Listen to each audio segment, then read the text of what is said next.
What's up everyone, it's Caddy with MoneyVest. So in today's video, we are going to be talking about one of the stocks that one of our members mentioned. Shout out to him for talking about Old Dominion Freight, ticker symbol ODFL. And the moment I looked at this stock, it was love at first sight because it's got absolutely incredible fundamentals that I want to break down with you. And of course, talk a little bit about the potential and some of the yellow/red flags about the company to highlight, which we are going to, of course, discuss in our MoneyVest community in our Discord, and what would be the fair value, what would be the intrinsic value for this company, because this stock has gone up over 55,000% since 1990s, right? So it has seen a significant amount of gains. In fact, actually since 2000s, it's gone up over 55,000%. So very, very significant upside for this company. As always, if you enjoy this video, find it helpful, make sure that you drop a like. Don't forget to subscribe to the channel if you're just joining us for the first time. And also, our Patreon and Discord links are going to be down below if you want to join. Of course, the first week of the month is the best time to join. And I also did open up a few more spots because a lot of people have been reaching out because it's been sold out. And this right here are some of the benefits that you can get. So Discord access, over 20 private channels with Excel spreadsheets available for you to download. We've got members-only videos. We've got 42 right now. This thing is going to be constantly updated every single day. And this weekend, I will be starting our MoneyVest stock reports that you can view and look at our research for individual stocks. That's also going to be included with the subscription. So links are going to be down below. So Old Dominion Freight. This is a operator of trucking, and they more specifically focus on LTL market, which is less than a truckload motor carrier in the US and North America. And it provides regional, interregional, and national LTL services, including expedited transportation. And the company also offers various value-added services such as container drayage. We got truckload brokerage and supply chain consulting. And as of December 31st, 2022, the company had over 11,274 tractors operators, 31,252 line haul trailers, and over 14,000 pickup and delivery trailers, and 44 fleet maintenance centers and 255 service centers as well. Founded in 1934, headquartered right now in North Carolina. So LTL carriers, or less than a truckload carriers, are transportation companies that specialize in shipping freight that does not require a full truckload, and this can weigh anywhere between 150 to 15,000 pounds, and combined with other shipments to fill up the entire truck. And this is a very cost-effective option for businesses that need to ship smaller quantities, as you can imagine. And it is also a very flexible option, as LTL carriers can ship a wide variety of freight, including palletized goods, boxes, and crates. And they also offer other services like door-to-door pickup and delivery, freight tracking and tracing, and of course expedited shipping, insurance, and consolidated and deconsolidation as well. Now, here are the entire sector, right? This is how it kind of makes up. So Old Dominion Freight is the top competitors in LTL shipping industry include FedEx. So FedEx obviously being the biggest, courier and, transportation and freight company in the world. So FedEx and UPS. And we got XPO Logistics, YRC Worldwide. We got Werner Enterprises, Arc Best. There's a lot of companies that I haven't heard of, but JB Hunt Transportation Services, that one I have seen a lot of their trucks in the US. And this right here is the market share according to CSI Market. And right now, FedEx Freight makes up over 24% of the overall market at the moment. So that's going to be at the very top. And the second one is going to be ODFL at just under 8%. And we got XPO Logistics at just over 7.2%, YRC Worldwide at over 6%, and Werner Enterprises a little bit over 5.2%. But I'm actually quite surprised how well run this business is, because there's a lot of things to like about this company. Now, when it comes to the overall business, the TAM, the total addressable market that they operate in, the global LTL shipping market will grow from $459 billion in 2022 to expected $612 billion by 2027. And a lot of that demand is going to come from obviously increasing the rise of e-commerce. Of course, a lot of shipments and products and services being delivered, the expansion of global supply chains, and the increasing demand for just-in-time delivery as well. And they are one of the largest carriers in North America with over $11.3 billion in revenue last year and $1.4 billion of net income. So close to 10% profit margins is what we are seeing for this company. So now jumping over to the fundamental analysis and the quantitative analysis. Before we get there, 2017 is when they started paying out a dividend. So since then, they have consistently increased their dividend payouts. And right now it's sitting at a little bit over $1 per share.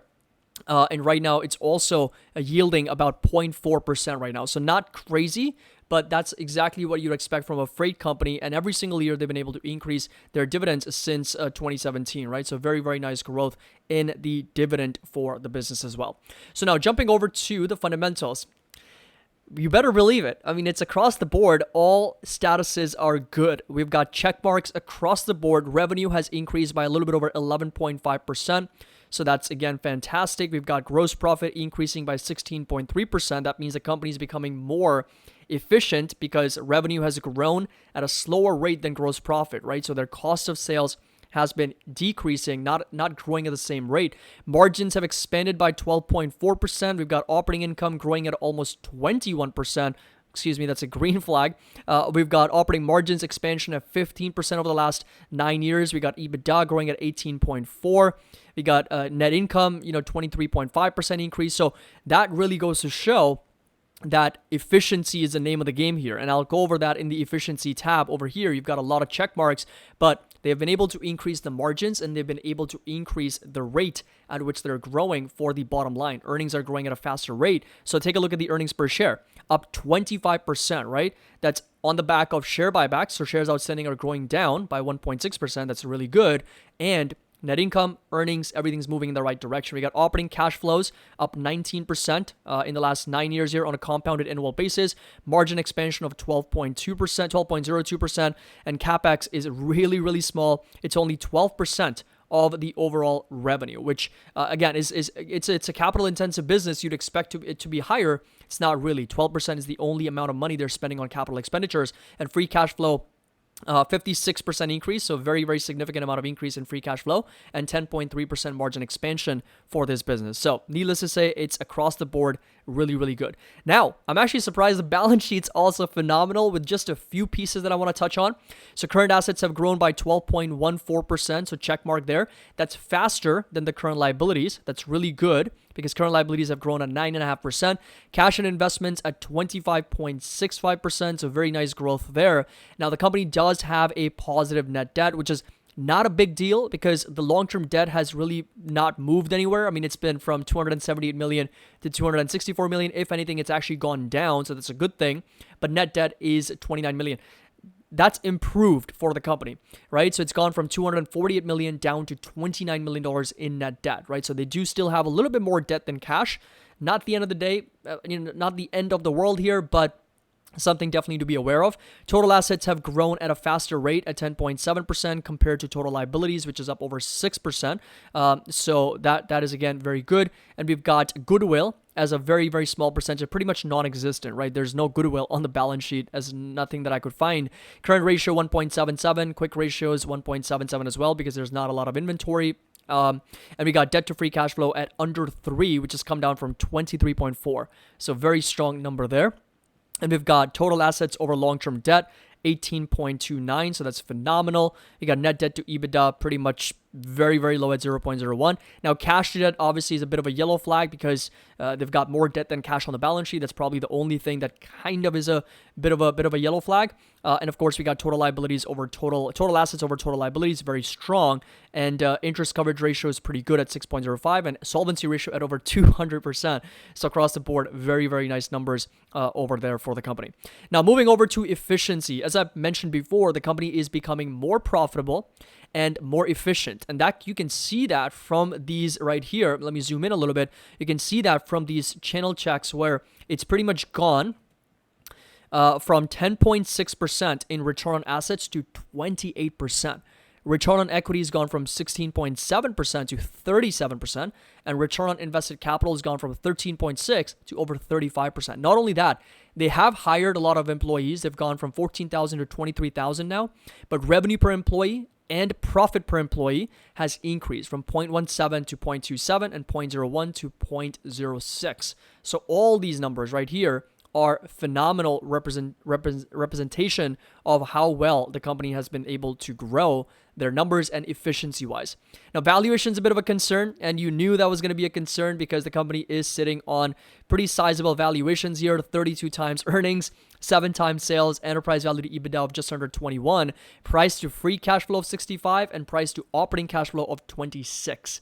So those are pretty expensive valuations. And again, if you take a look at the valuation multiples here, we're sitting on a little bit over 37 times forward earnings, enterprise value EBITDA of 22, price to cash flow of about 27, 28, and price to sales a little bit over 7. So, from this type of analysis, the thing is that it checks off on the growth and profitability. Huge check mark here. So that's good. From a balance sheet perspective, also a big check mark with a couple yellow flags with respect to the level of debt.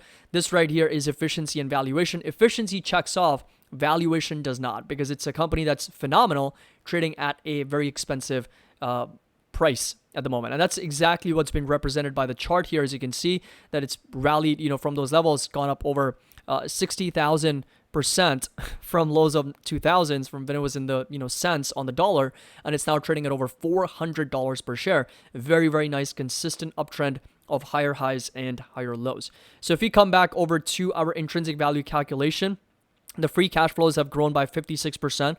Absolutely phenomenal.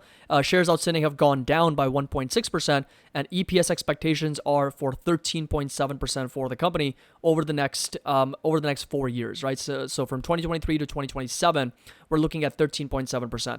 So if I plug in, let's say 14% growth here for Dominion, what is it called? Forgot the name. Old Dominion Freight. We got PE multiple. I'm not gonna give it a 35 or 37. I think that's crazy. I think 25, even 25 is a little too high, because if you come over to the sector median, it's closer to 16, 17, 18, right? And right now it's trading twice as much. So given the growth rate, I think I'd be a lot more comfortable at closer to 20. Yes, it deserves a bit of a premium.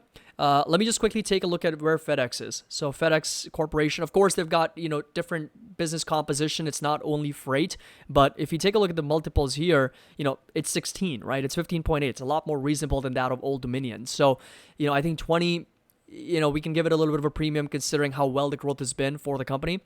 Free cash flow growth rate can be a bit higher, so we can go with a little bit closer to 30% and about a 25, 26 times multiple here. So let's just go with 25 free cash flow multiple. That's going to be in line with where we are right now at around 25, 26. So no compression there. Discount rate, we can go with 11.5 because it does pay out a 0.5% dividend. 10% margin of safety, about negative 2% share dilution, and about 50-50 for the EPS and the free cash flow. We get down to a fair value of closer to $326. Right now it's trading at about ODLF, I think it was, or ODFL.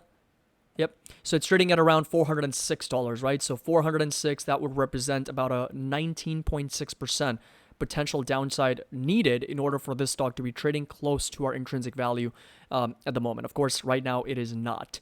And that's only because of the multiples, right? So 20 times is going to be a huge compression down from 37, 38. And of course, I think we're going pretty reasonable, even if you don't account for any margin of safety because the balance sheet's quite good. You're looking at a $362 fair value, which only means about a 10% downside required in order for this stock to be trading at its fair value. But of course, I like to apply at least some margin of safety, about 10%, so that is going to be built into the price. So that's going to be the analysis. But overall, I mean, technically speaking, this is nothing but a phenomenal uptrend. So consistent higher highs and of course higher lows for the company as well. So this right here has been the overall chart and the overall pattern. If you do end up selling off a little bit, I mean, there would be a massive support sitting roughly at 236, at which point, of course, the stock would be incredibly undervalued. But there is another support level to watch right here at closer to sub $300, where I would be a lot more interested in dollar cost averaging at those prices, and this old resistance possibly acting as a new support for the company. You can see that we got rejected here, so that $375 level is going to be another support level to pay attention to for Old Dominion. So we got 375 support down to 295, down to 236, 235, and of course, in the meantime, also these higher lows that are validating the stock. So hope you guys enjoyed this video and found it helpful. If you did, make sure that you drop a like. Let me know your thoughts down in the comment section below for this company. And again, all the links to our Discord, Patreon is going to be down below if you want to get access to spreadsheets and alerts and all these types of different market updates, members only private videos, Discord channels. Everything's going to be linked down below. As always, happy investing. I'll see you all in the next video.